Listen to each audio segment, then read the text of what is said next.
अस्सलामु अलैकुम वरहमतुल्लाहि वबरकातुहु मग़फ़िरतुहु अल्हम्दुलिल्लाहि रब्बिल आलमीन वस्सलातु वस्सलामु अला सय्यिदिल अंबियाइ वल मुरसलीन अम्मा बअदु फ़अऊज़ु बिल्लाहि मिनश शैतानिर रजीम बिस्मिल्लाहिर रहमानिर रहीम।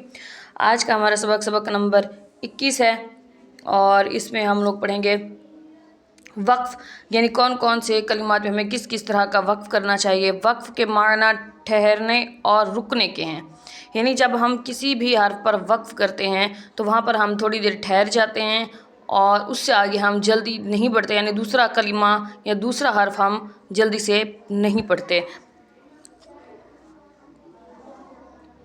उसके बाद है, यानी जिस कलमे पर वक्फ़ करें तो इस कलमे के आखिरी हर्फ पर आवाज़ और सांस दोनों को रोक दें।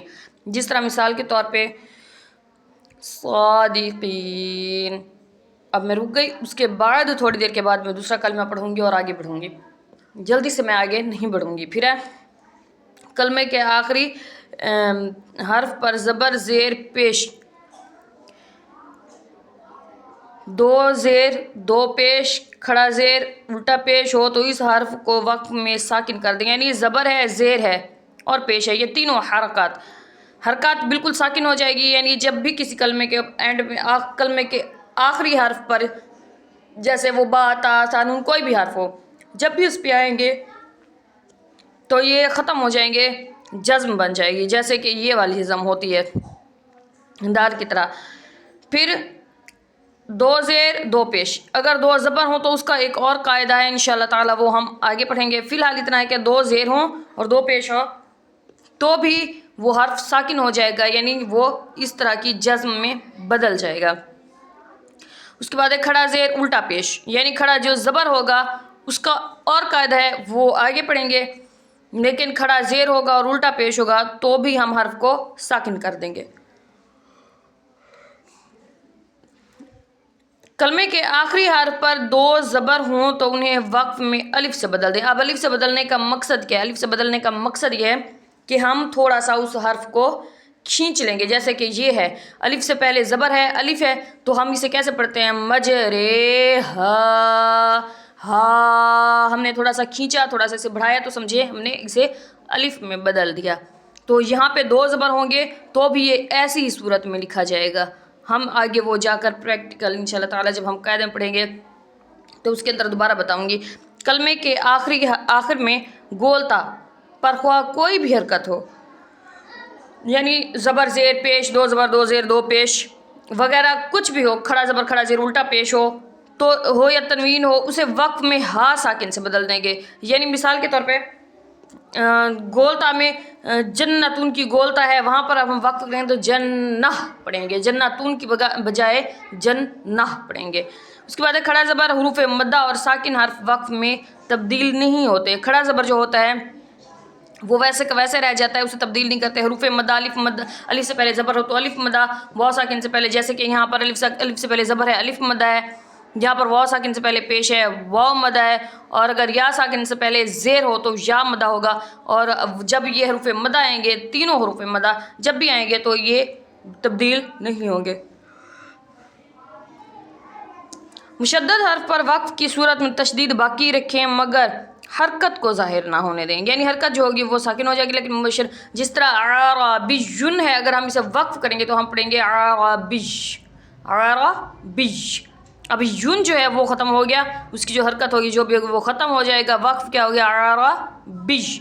मुशद्दद हर्फ की ये मुशद्दद जो तशदीद है ये बाकी रहेगी, लेकिन ये ख़त्म हो जाएगा। ऊपर की हरकत ज़बर ज़ेर पेश, दो ज़बर दो ज़ेर दो पेश, वो ख़त्म हो जाएंगे।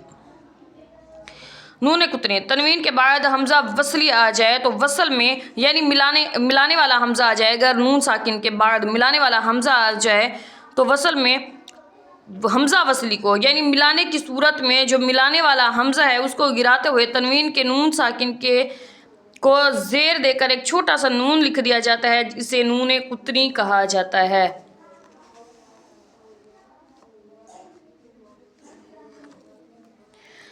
फिर नून कुतनी वाले कलिमात के हिजे इस तरह करें। अब ये हिजे जब हम करेंगे, असल में पहले हम इसका शीबा का हिजे कर लेंगे, उसके बाद अस्माऊ का हिजे करेंगे, और ये जो नून ज़ेरनी है, छोटा सा नून है, इस नून को हम इसी ही हालत में रहने देंगे। इसको हिजे करते वक्त हम नहीं पढ़ेंगे, जब हम रमा पढ़ेंगे उसके बाद इसे पढ़ेंगे। अलामात वक्फ, चंद अलामात वक्फ की तफसील दर्ज झैल है। ये गोल है वक्फ़े ताम, ये जो गोल दायरा है ये वक्फ़े ताम और आयत मुकम्मल होने की अलामत है। यहाँ ठहरना चाहिए, यानी हम ठहरेंगे जैसे कि सादिकीना, साथ के ये गोल था। यहाँ पे अब सादिकीना तो हम सादिकीन पढ़ेंगे क्योंकि यहाँ पे हमें ठहरना चाहिए। ये मीम है, ये वक्फ़े लाजिम की अलामत है, यहाँ ज़रूर ठहरना चाहिए। मीम भी यहाँ पर आएगा, हम देखते हैं, ढूंढते हैं यहाँ पे मीम कहाँ है। फ़िलहाल यहाँ मीम नज़र नहीं आ रहा, आगे चल के पढ़ेंगे तो वहाँ नज़र आएगा। तो फिर वहाँ पे क्या है, वहाँ पे ज़रूर ठहरना चाहिए। कहा है ये वक्फ़े मतलब की अलामत है, यहाँ ठहरना बेहतर है। ये है ता, ये अगर हम ठहरेंगे तो ज़्यादा बेहतर है, अगर नहीं ठहरेंगे तो गुनाह नहीं होगा। जिम, ये वक्फ़े जायज़ की अलामत है, यहाँ ठहरना बेहतर और ना ठहरना भी जायज़ है। यानी हम ठहरेंगे तो अच्छी बात है, लेकिन अगर हम नहीं ठहरते तो भी जायज़ है, हम कर सकते हैं। ज़ा, ये वक्फ़े मुजव्वज़ की अलामत है, यहाँ ठहरना जायज़ मगर ना ठहरना बेहतर है। यानी हम यहाँ पे नहीं ठहरेंगे क्योंकि हम जायज़ को छोड़ देंगे और बेहतरीन को इख्तियार करेंगे। जो चीज़ बेहतर होती है उसे इख्तियार किया जाता है, जो जायज़ होता है उसे छोड़ दिया जाता है। क्योंकि जायज़ एक मतलब हम कर लें तो सही है, नहीं करेंगे तो गुनाह नहीं है, लेकिन अगर हम लोग बेहतरीन को अपनाएंगे तो ये ज़्यादा बेहतर होगा। साद है, यह हरूफ, ये वक्फ़े मुरख्खस की अलामत है, यहाँ मिलाना, यहाँ पे मिलाकर पढ़ना चाहिए। यानी अगर कोई पीछे वाला हर्फ है, आगे वाले दो हर्फ हैं तो यहाँ पर लाजमी मिलाना चाहिए, क्योंकि हर्फ मुरख्खस है और यहाँ पर मिलाकर पढ़ना ज़्यादा अफजल है।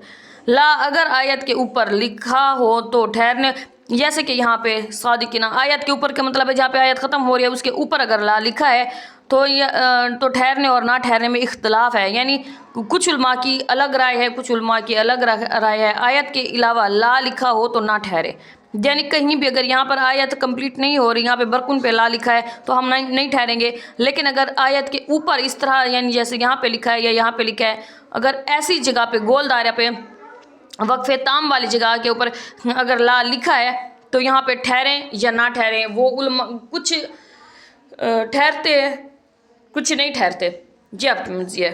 लेकिन अगर इसके अलावा किसी भी हर्फ के ऊपर आ जाए तो हम नहीं ठहरेंगे। इआदा, वक्फ़ करने के बाद पीछे से मिलाकर पढ़ने को इआदा कहते हैं। जिस तरह मुस्तक़ीमा है, हम इसे अगर पीछे से मिलाएंगे, मुस्तक़ीम यहाँ पे इस दो है, मुस्तक़ीम फ़ी, अगर हम इसे पढ़ते हैं, फ़ी पे फ़ी ही है, हम इसे वक्फ़ कर लेते हैं, फ़ी पढ़ते हैं, तो फिर क्योंकि यहाँ पे वक्फ़ नहीं था, यहाँ पे ता भी नहीं था मिसाल के तौर पे, तो फिर हम दोबारा इसे फ़ी ही पढ़ेंगे और अगला हर्फ शफ़तैन इसके साथ मिलाकर पढ़ेंगे, वरना हम इसे कहते हैं इआदा, यानी पीछे से मिलाकर पढ़ना। किसी भी जगह पे, किसी मुकाम पे आयत कंप्लीट ना हो रही हो और हमारा सांस टूटने पे आ जाए और हम लोगों को सांस उखड़ने पे आ जाए, हमारी आवाज़ रुक जाए, तो हमने क्या करना है, हमने रोक देना है, हर्फ को वक्फ़ कर लेना है। वक्फ़ करने के बाद दोबारा फिर से वहीं से पीछे से मिलाकर पढ़ेंगे, उसे कहते हैं इआदा करना। फ़िलहाल इतना है, इंशाअल्लाह ताला आगे कल पढ़ेंगे। फ़िलहाल इजाज़त दें। अस्सलामु अलैकुम रहमतुल्लाहि व बरकातुहू।